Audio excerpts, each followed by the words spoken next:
apart, go and rest on your side against that seat.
One of those helicopters real cheap. They are up for sale now. They've got a push on those right now.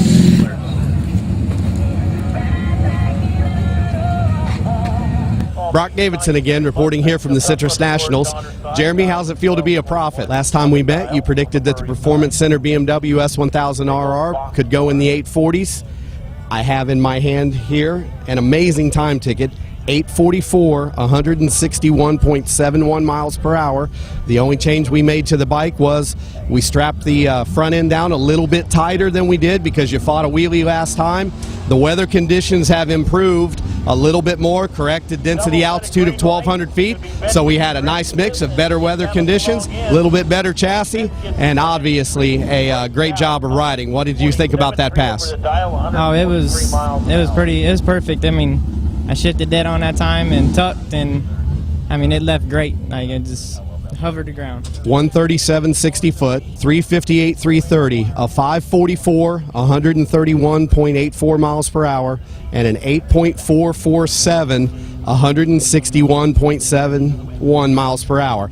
The Performance Center bike still has the mirrors on and folded back, but you do foot shifts, so you have to get your foot up on this one. The button shifter versus the foot shifter. Do you find the gear shift assist pretty easy to work? Oh yeah, that thing's really easy to work. I mean, as long as you get your foot up, you're good.